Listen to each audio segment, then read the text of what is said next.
And it's time to do business again. This time it will be for 55 minutes. Here's what we have prepared for you. We start in Nigeria, where the Standards Organization is set to tackle substandard steel and iron rod.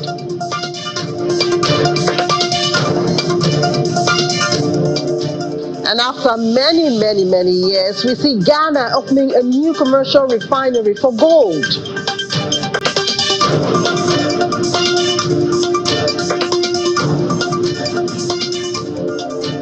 And the subsidiary of Kenya banks in Uganda counting their profits. They have more than 256 billion shillings.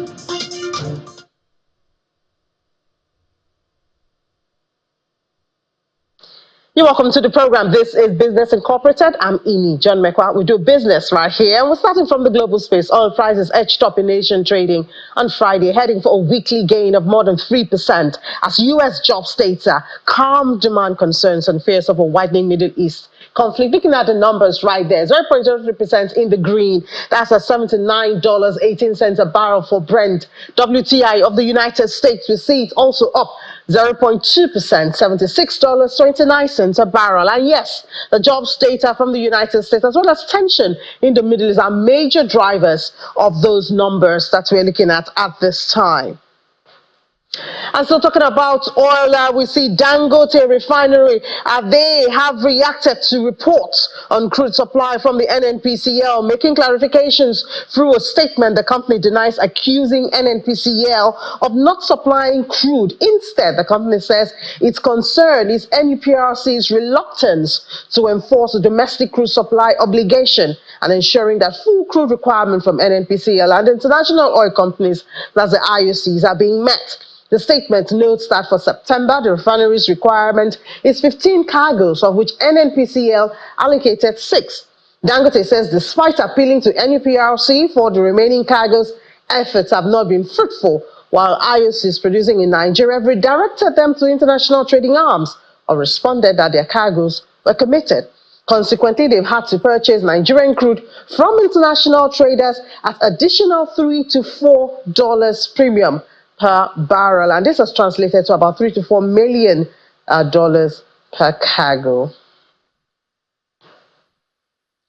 We look at gold prices now. It went up 1%, supported by firm safe haven demand and growing expectations for a sizable interest rate cut from the United States Federal Reserve in September. Look at the numbers right there. It's 1.27% up for gold, putting that price at $2,463.03. That's for spot gold. And then we look at others also. We see for spot silver, it also went up 3%, over 3%. Huge moves we're seeing on the metals this afternoon. So spot silver went up about 3% to drop at $27.40 per ounce. Platinum also went up 1.6%, and palladium also gained 4.6%. What a time to invest in the metals. And of course, the driver of this geopolitical front, the killing of senior members of militant groups and Hezbollah last week,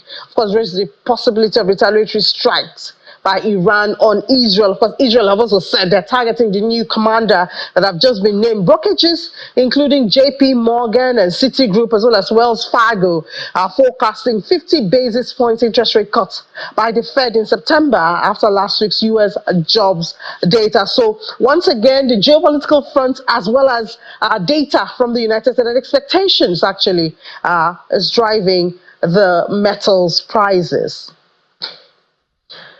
We're still staying with metals, but now in Ghana, after centuries of gold mining, Ghana's finally opened new commercial refinery for the precious metal, the first of its kind in West Africa, in a bid to bring more value from the natural resource. But speaking at the opening of the launch of the facility, the country's Vice President Mahamudu Bawumia said that the launch of Royal Gold Refinery marks a new era that would help contain gold smuggling and raise national earnings from the precious metal. The new refinery, which is a partnership between Rosy Royal Minerals of India and Ghana's Central Bank, is expected to drive 80 to 120 direct jobs and 500 indirect positions contributing to economic growth. I beg your pardon. Ghana retained its spot as Africa's biggest gold producer last year, as increased production from small-scale and artisanal miners pushed output to 4.03 million ounces. The West African nation currently exports raw gold from licensed producers and faces challenges with smuggling from unregulated miners. Ghana, which is also the world's #2 cocoa producer, is on track to beat its 2024 gold output target, with production seen between 4.3 million and 4.5 million ounces. I guess a good place to say congratulations to Ghana and do keep it up. Now we come back to Nigeria, where the Standards Organization of Nigeria threatened to wield a big stake on airing manufacturers and distributors of steel and iron rod who indulge in the illicit trade of substandard steel in the country. The chairman of the Special Task Force at SON, Engineer Enebi Ononyecho, said that the agency has been inundated with complaints from distributors expressing concerns over the quality of steel and iron rods in the country. He met with stakeholders in Lagos.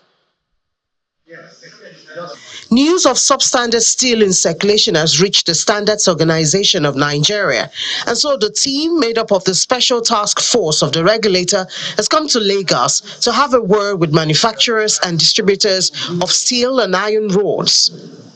The chairman of the task force minces no words in expressing his concerns. Raids were carried out to monitor the production and circulation of substandard steel bars.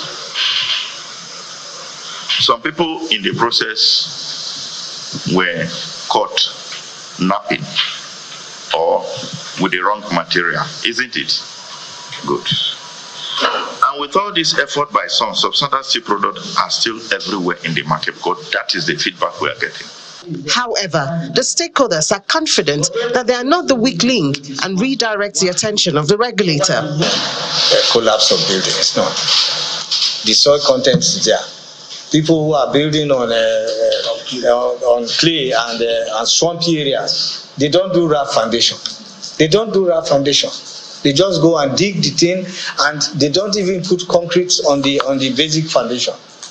I want to build a 2-story building, and I'm digging about 3 inches to put up a 3-story. How will it not collapse? But we want to assure you, sir, whether we self-monitor or not, we want to guarantee you that whatever goes out there is standard. And we also want to assure you that we see indirectly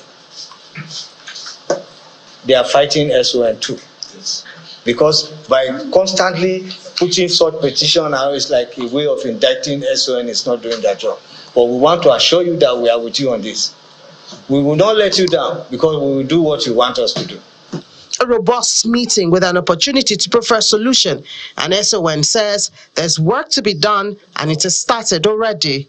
This meeting is an eye-opener. The distributor was there, they say what they know. The manufacturer were around, they said what they know.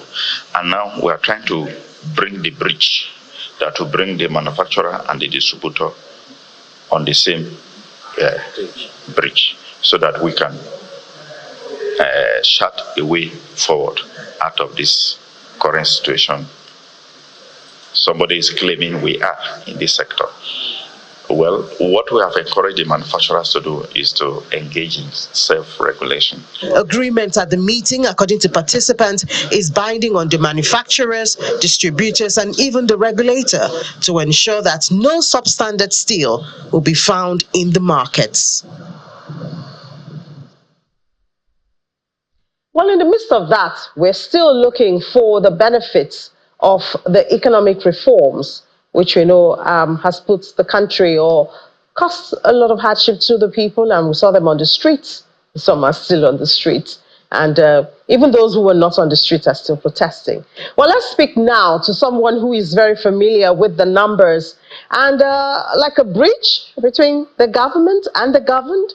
Yes, because that's what the Nigerian Economic Summit Group, the NESG, does mostly. Let's speak to the Chief Executive Officer of NESG now, Dr. Tayo Adeloju. He joins us from our Abuja studio. Dr. Adeloju, good afternoon. Good to have you in the studio. Hi, Ini. It's great to always be here. And Dr. Adeloju, we're looking for we're searching, we have a searchlight, the benefits of the reforms that have been so applauded, especially by international institutions, IMF, World Bank, and that came with the administration of President Bola Tinubu. I wonder if you've seen it or is it close by? Well, Ine, I think you and I have had these conversations in private. Our view as the NESG is that the macro reforms of President Tinubu that were triggered in May, June last year were of the nature where the wins by design are not short-term wins. You really have to calibrate an economy differently to see near wins from macro reforms like subsidy removal and unification of FX. Therefore, our prescription from day one was that those reforms had to be sequenced in a way that they were simultaneously supported with social investments, social protection, and labor reforms that were done on time. Unfortunately, whilst the macro pass-through risk of the twin reforms have created a cost of living crisis with accelerated inflation rates and a cost of doing business crisis with pass-through on large, small, medium and nano enterprises, especially in the areas of raw material, working capital, inventory cost and finance and logistics. Right? The cushioning effect of the counterpart reforms have been slow to catch up. And this is the fundamental reason why the pass-through risk is almost devastating. When you have macro reforms of the type we have unleashed, you must have in step the social protection reforms that kick in quickly. So some examples for social protection reforms that did not kick in quickly. We saw, for example, social investments that were halted because of credibility issues that have now been restarted, I think last month, and at just about at 1 million households compared to the 15 million targeted. That, for example, is coming very late. Of course, the result of that is that the macro pass-through risk on households and individual wallets, even for the most vulnerable, is significant. Then when you look at macro pass-through risks on business, for example, you still see market regulators of key sectors of the economy maintain a hawkish, discoordinated approach to market governance, further creating and tightening the cost of business crisis on businesses. So I think that whilst the broad macro actions have been heralded, we still must see from government a recalibration of market regulatory governance where there is a better coordination of the regulations that come from sector regulators to the market in a manner that promotes productivity and market expansion rather than contraction. We still need to see social investments and protections for households and houses be transmitted in a transparent, efficient, and effective way. Mr. President on Sunday reeled out a range of interventions that he has mandated. But when you see the transmission effect, of these big reforms, a lot of accountability, a lot of transparency is required for the wins to be visible to all. And I think that that's the bigger part of the problem. We must see institutions come together, understanding that if these cushioning effects don't kick into motion, then basically we have left Nigerians devastatingly exposed to some of the harshest conditions, both at a household, individual, and a business and market level. And that's why we call it a cost of doing business crisis and a cost of living crisis. So I think that's the first point to make, Ini. Yeah, well, I hear you. I hear the issue of coordination among institutions, because even as we speak, we preach ease of doing business, but then you also have another arm of government or agency of government making it uneasy to do business. That's one. And I also hear you about the transparency because the federal government came and told us they're sending trucks of rice to states, 40 trucks of rice to each state. I wonder where those are. We're hearing a lot of stories about that. Then we hear they're selling bags of rice, 50 kg bags of rice at 40,000 naira to civil servants. And then we hear the civil servants turn around and sell it for about 80,000 naira or something like that. So I wonder what really we're missing. How do they do it in other countries? Because now people are saying we don't want palliatives anymore. But I mean, if we're talking about a social security system to help cushion the effect, where do we go? As you said, the president ruled out a whole lot of interventions, but impacts is so hard to measure or capture. Here's the truth. Mr. President needs a mandate that he's seeing greater levels of accountability and performance reviews at his level.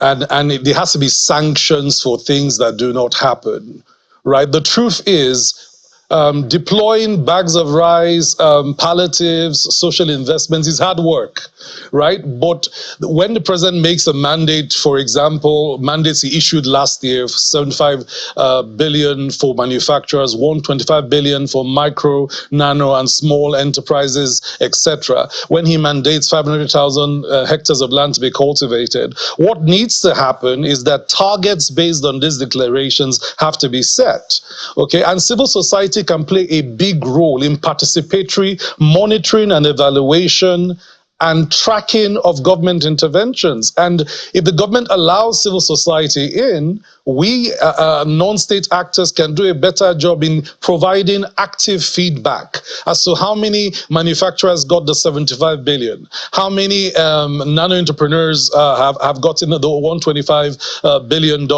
how many states have gotten the rights, how far has it gone, how is it going? We are in a democracy, so participatory monitoring and evaluation frameworks is crucial. And we have to work together to make this happen. And I think that our government colleagues and actors and partners need to understand that to co-create social outcomes, they can't do it by themselves. So, for example, a rice distribution should have had a model, a framework where the accountability, monitoring, and reporting mechanism is in place. The dashboards on distribution on a daily, weekly basis should be available, right? And so we know the citizens that got and the citizens that didn't, okay? This is an important part of democratic governance. Where there is no involvement equals no commitment. No commitment equals no ownership. No ownership means it's the government's thing versus everybody's thing. It should be by now possible for us to see a dashboard on distribution, both of palliatives, of social investments, of conditional cash transfers, of manufacturer receiving 75 billion, of nano entrepreneurs receiving 125. All these have to be visible. And so greater transparency and accountability, both in one, the contracting, the procurement, the fiscal allocation, the disbursement, and to whom it was disbursed, is what provides the evidence that is required for citizens to see and feel what government is doing.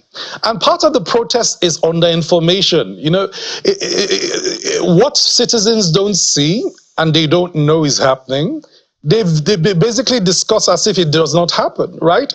So if the burden of proof is on government. Now, government can reduce that burden of proof by identifying across the 36 states of the Federation, CSOs, even media houses like yourself should be available at the points of distribution, asking citizens how they feel about it. Those kinds of open, transparent, accountable reporting mechanisms will ease the pressure. And right now, we need the pressure we need to bring the temperature down in terms of the social gauge of where society is. But that requires us working together. And I think Nigerians are open to working together. We want this to work. But for this to work, there has to be more information coming out as to the how. So, for example, the nano loans go through a portal. When those citizens have been vetted and they are receiving saving their, there should be a structure where you see that available. Student loans. When I was a younger man, student loans were those that got it was advertised in the front pages of the newspaper, the school, how much you got, and the university, you know, the amount, the disbursement, the year it was disbursed for. So this is doable, and I think what we need is to work together to create a more open society, a more open government, where an open budget leads to open procurement, open contracting, open disbursements, and therefore where the questions of opportunities for corruption and opportunities for ill business is reduced almost to zero. And as transparency increases, then what we are discussing is how much have we done? How much is left to be done? And how much more must we pool together resources collectively, public sector, private sector, civil society, development sector, to do in the future? But when there is no transparency, right, and when people are guessing what is happening, then that becomes hard to pull off.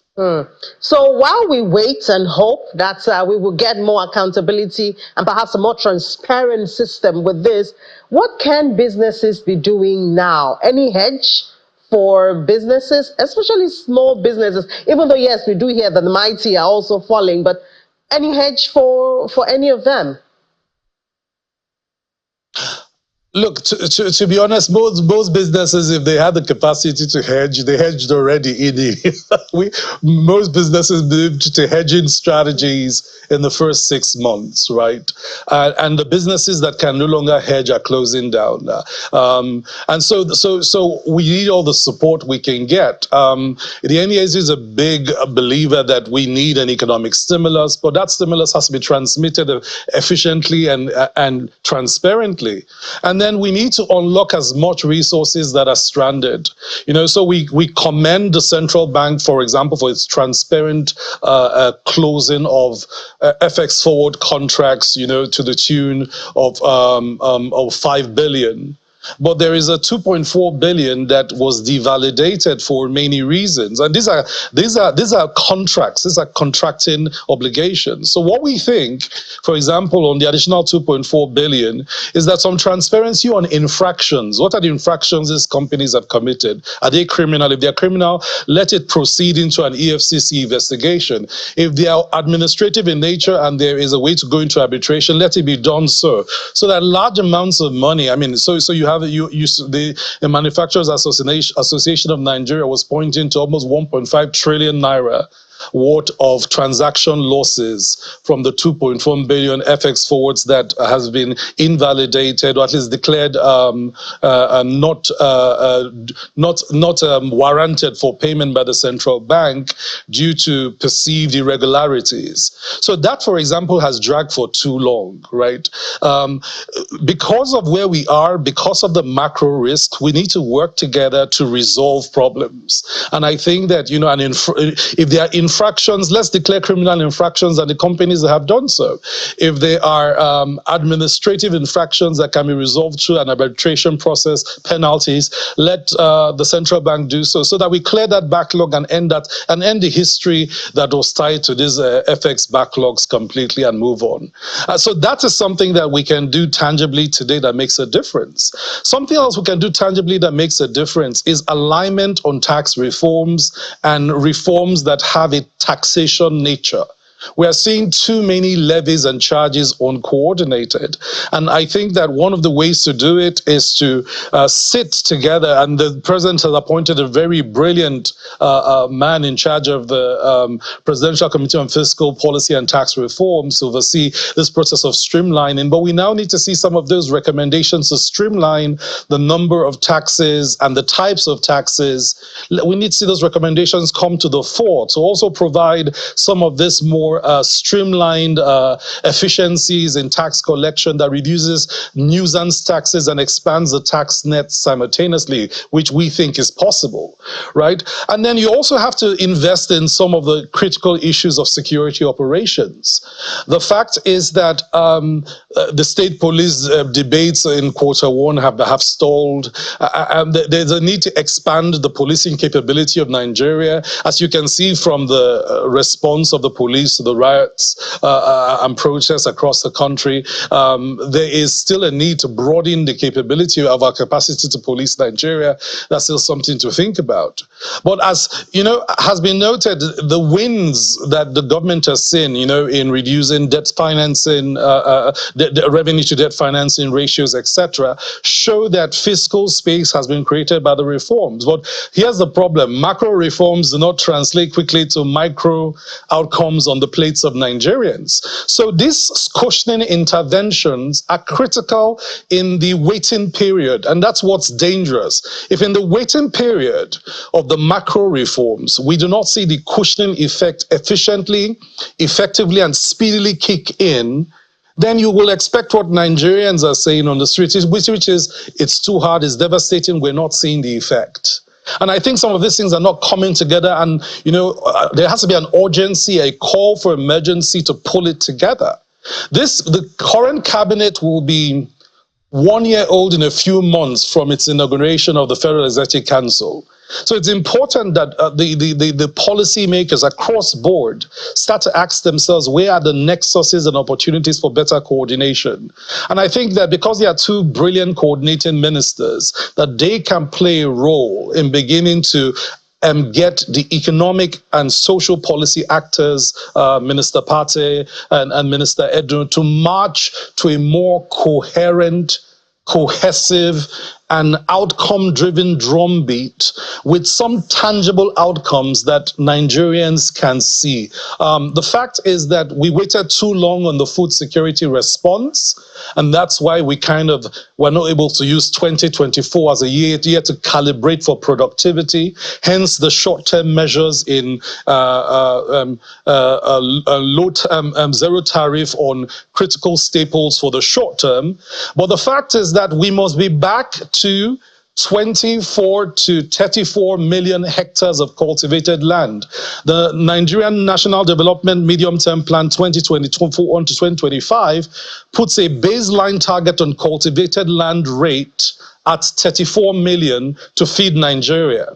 So we are under cultivating land currently for the size of our food supply demand, and to close that, all hands needs to be on deck.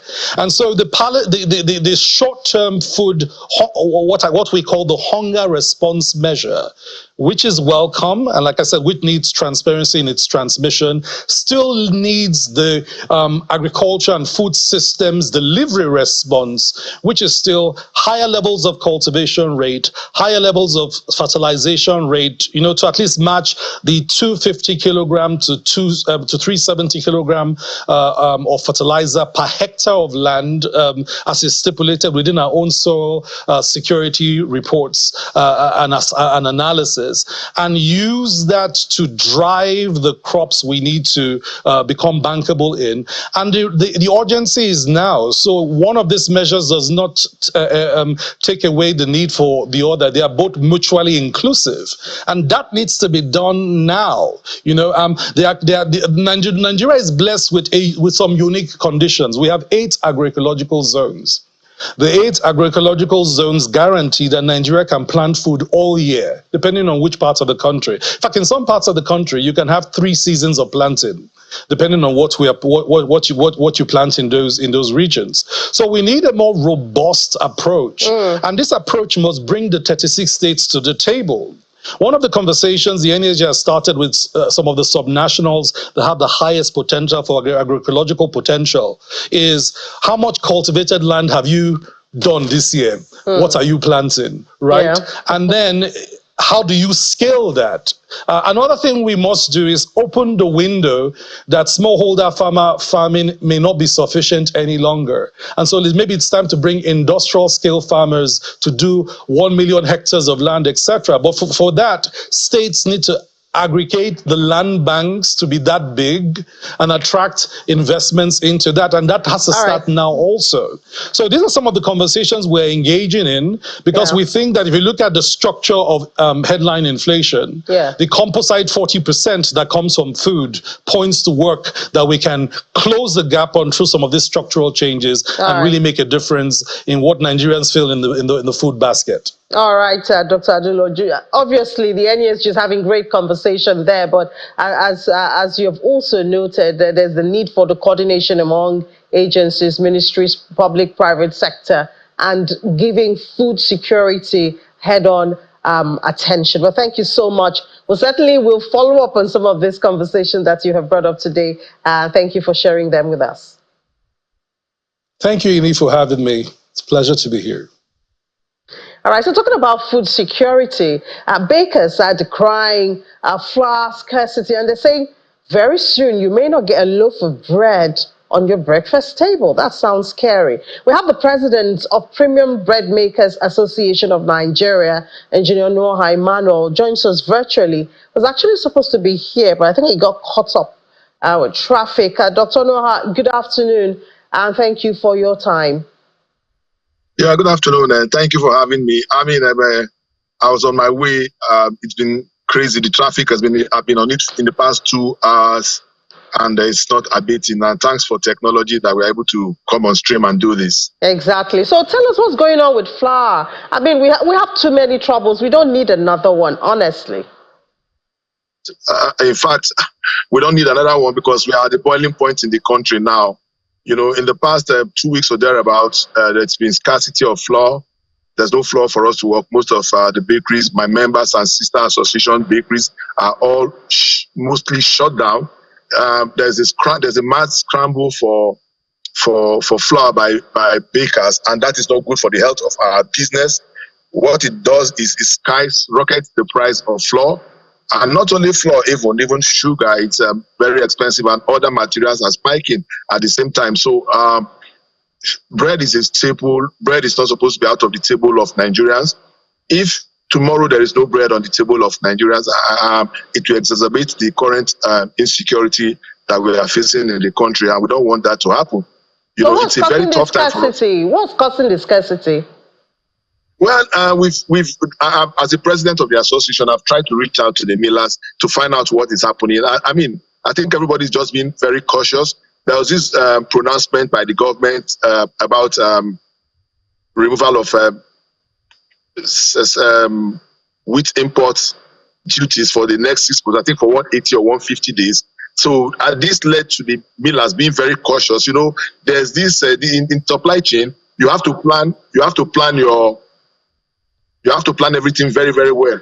You have to do your features very well, do your forecast very well. I guess because of that, they have not been able to get in wheat as at when due, because they are so afraid that if they do that, and after paying money for the clearing and this thing comes in, as there will be confusion. So it's about that government policy on removal of suspension of wheat import on wheat and essential food into Nigeria that is basically the problem. Because the truth is, we've asked them, the devil is in the details. Where are the policy documents? Have they gone out to those that are expected to bring in wheat into Nigeria? They don't have the details, so it's making planning very, very difficult for them. And as much as they are exhausting the wheat in their silos, they are not able to bring in wheat into Nigeria. So it's distorted their entire value chain, upended their business, and it has now fall back to us, causing a lot of scarcity, leading to flour being very, very scarce. As I speak with you, in the past 1 week or thereabouts, I have not been able to produce in my bakery and some other bakeries. You just scamper for flour anywhere, clutching on a straw, and that is not good for our business. It's not good for our planning, and it's going to drive further the price and the cost of bread. So I want to understand, is it the uncertainty of this policy that is causing this, or is it that the pronouncement has been made but the implementation hasn't started? What really is the challenge here? I wouldn't know. Like I said, I don't import. I am an end user. But we try to ask questions from the millers, you understand? You know, there are about just 3 or 4 of them in Nigeria. What is the causative factor of this flour that is not available in Nigeria today? You know, nobody gives you anything coherent. So we put one and one together to say yes. Some of them will tell you, okay, maybe it's the policy on the new government policy on the 150 days wheat. Wheat and rice and other staple kidney that is the problem. So they don't even know how to plan. They don't know how to plan because the government have not come out with the details. The details from maybe the civil servant or from the ministry that is involved or whoever that is involved, they should get the details to them so that they know what is involved in this, that we help them to do their focus on how they can get wheat into Nigeria, because there is no clear policy document on it any longer, and they are so afraid that if they go out to import this thing and come into Nigeria, they don't know what it will look like for their business. So that is what the problem is now. That policy document from the government should come out so that the millers can know how it affects them, so that we can begin to get flour to produce. Because in the next 1 week, bread might dry up entirely in Nigeria. We pray it doesn't get to that. So you know what children do with bread and tea every morning. We don't want to get there. But we'll try and get you into the studio, hopefully sometime next week. Unfortunately, you were not able to make it right here. We would have had a more robust conversation. We hope that one of the days next week we'll be able to get you into the studio. By then, we should be able to get more details on the problem, and hopefully perhaps it would have softened by then. But thank you so much for your efforts. Sorry for the discomforts on the road, but we hope to have a better conversation next week.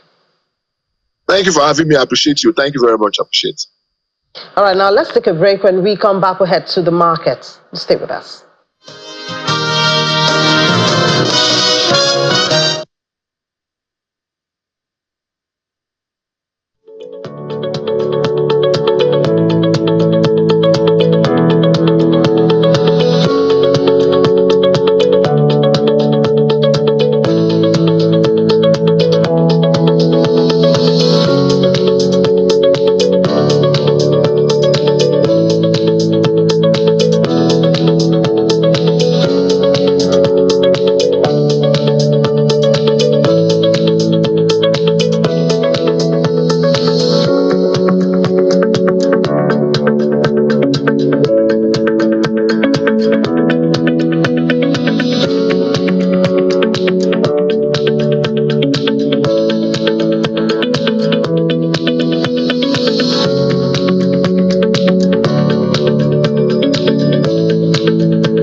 Welcome back to Watching Business Incorporated right here on Channels Television.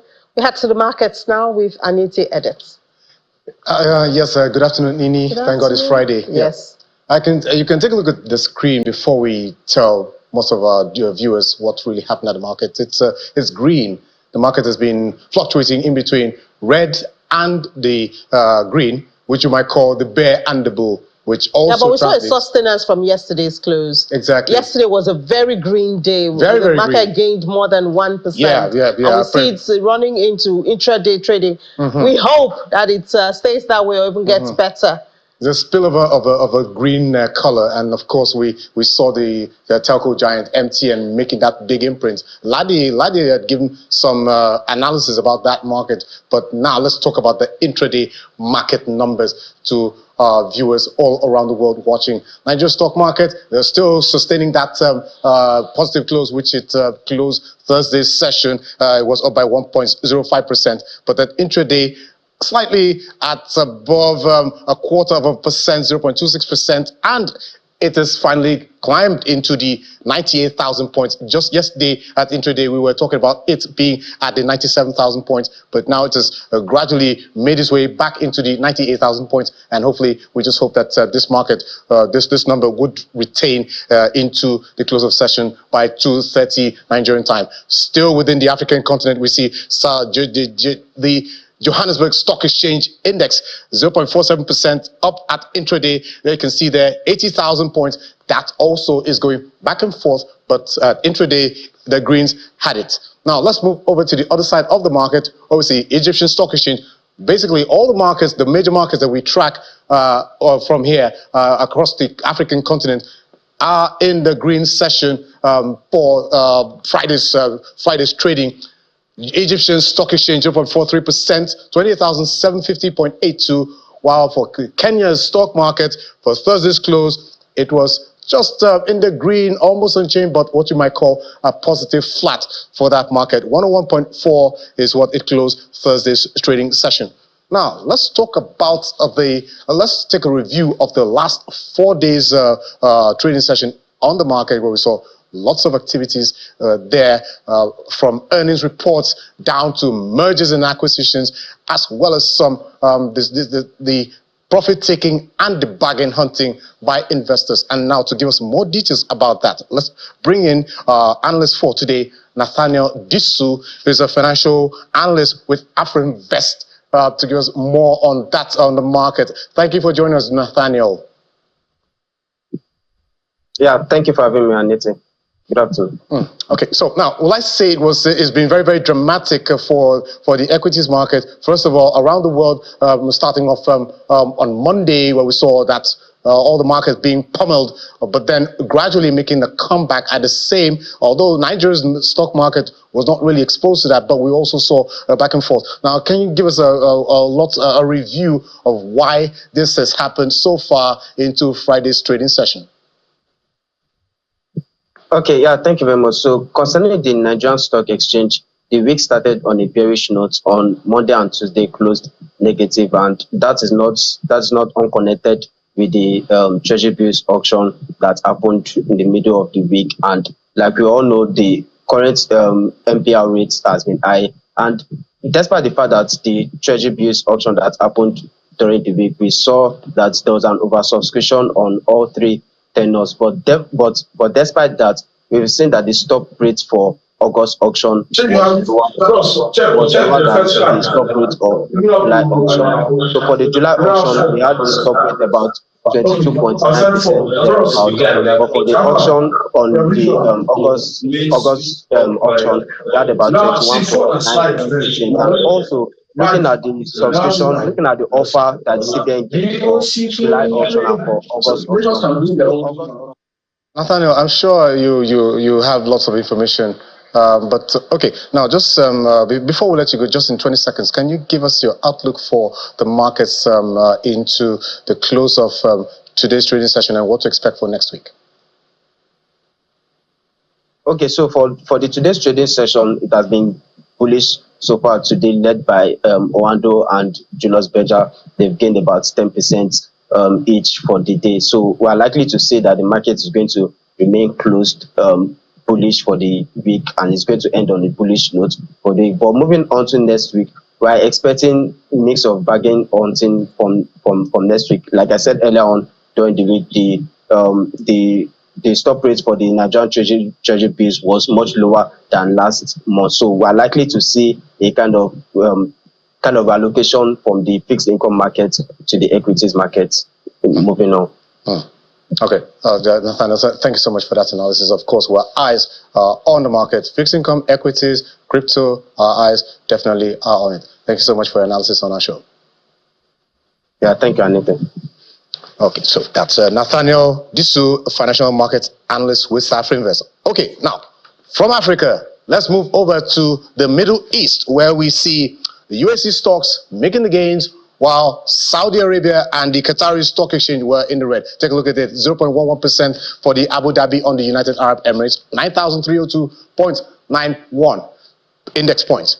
And for the Dubai FM, 4,200.51. At intraday, more than 0.5%. Again, this number changes at every second. Now, for the Saudi Arabia Stock Exchange, 0.53%. For the Tadawul Qatari Stock Exchange, 0.24%. We see bargain hunting as well as profit taking on that market. And from the Middle East, we flip over to the United States, where we see average futures, the futures there, that's for the three averages there, all in positive terrain. Dow Jones Industrial Average, as you can see here, all in the green. On Thursday, we saw the jobless claims numbers coming lower, contrary to what was expected with the market. The jobless claims came at about 233,000, in contrast to economists' expectation of 240,000. But at the same time, it offered the market a relief amid signs that job growth in the U.S. Was slowing. This was one of the reasons why the markets were in the red just at the tail end of Friday, which is just about a week ago, into the very first start of the week, where we saw all the markets being pummeled on the fears that the U.S. stock market, that's the world's biggest economy, is facing recession, and then amid the expectations of the U.S. Federal Reserves to be cutting rates sometime in September, which is just a couple of weeks away from now, but markets will be on that expectation. So, and from the United States, we fly over to a final destination, which is the Asian markets, where we see the regional indexes there tracking the gains on Wall Street overnight. So for Friday, most of the Asian markets closed in the green side, 0.56% for the Nikkei, which has dropped all the way from the 40,000 level to just almost half of that, 35,000, 0.25 for that market.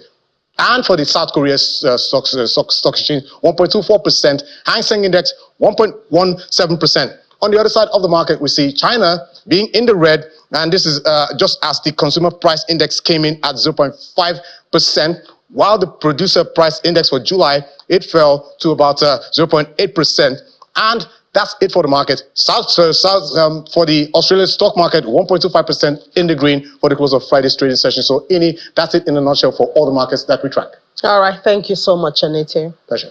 Well, talking about the market, let's just head straight to the one in EU and see what's going on there. I do know, hearing news that the level of insolvency by German companies have reached a 10-year high. But let's head straight to the market with Chip Onda Chibelu. Chip, how's the market looking at this time?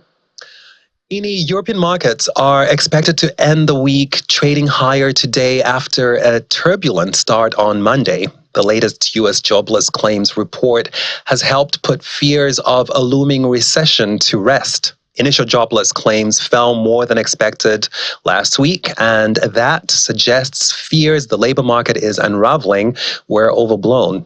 Today, Ini, European markets will be taking cues from Asia, where shares rallied across the board, tracking a strong rebound on Wall Street on Thursday. And in economic news today, we will see CPI data from Germany and Italy. And after a very bumpy start this week, investors like some of us will be turning an eye to the final days of the Olympic Games in Paris. So far, the US has topped the medals table, followed by China and Australia, and the host country, France, is in fourth place. Yeah, Chip. It's good to know that you are one of the investors, but do have a great match for the weekend.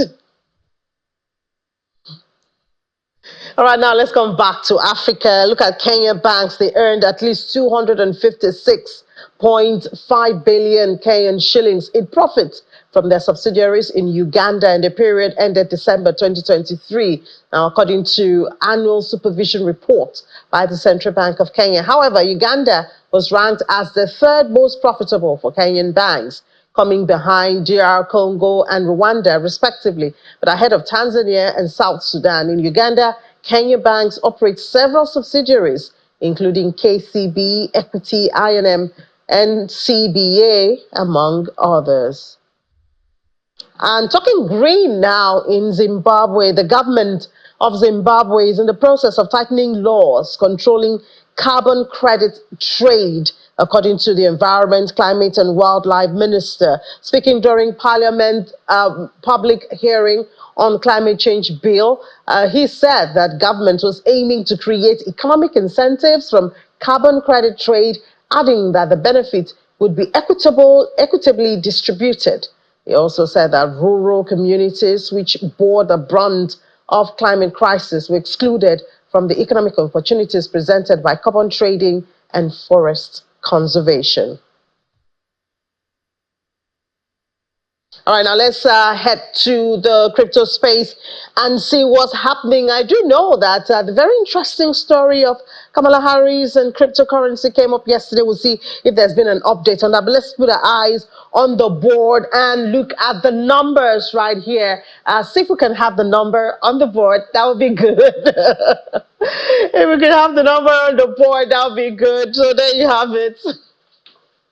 So, well, okay, I guess we should do the headlines first. Interesting story, Russia legalizing cryptocurrency mining. I wonder what that would do to the market also. And then also in Ireland, they seized $7.1 million in cryptocurrency, and that, they say, is a raid in northern Dublin, and the operation is part of a significant investigation targeting money laundering and illegal transactions. We will talk about that with Olumide in a bit, but let's put our eyes on this very green board. Been a while since we saw Bitcoin hit 60, so it's good to see very deep green here, going up more than 6%. Is this because of Kamala Harris? I wonder, but we'll find out. Ethereum is also green, looking very good right here. 9.11% gain in the last couple of hours, and it's all green here. Except a bit of that, always a little bit of that. But let's talk to Olumide now. Olumide Adeshina joining us to tell us, perhaps we can know the driver of this more than 6% increase on the price of Bitcoin. Hi, Olumide, good afternoon. Yes, thanks for having me. Good afternoon. Yeah, so I mean, I always knew that crypto was an exciting market. So when you see boredom, I'm like, this is not the market that I know. But is this about Kamala Harris, this green board, especially with Bitcoin? I think the resurgence of Bitcoin is on many factors. First, the appetite for risk improved when we saw the US jobless claims data moderating. So it really dampened concerns that the world's biggest economy is in a recession.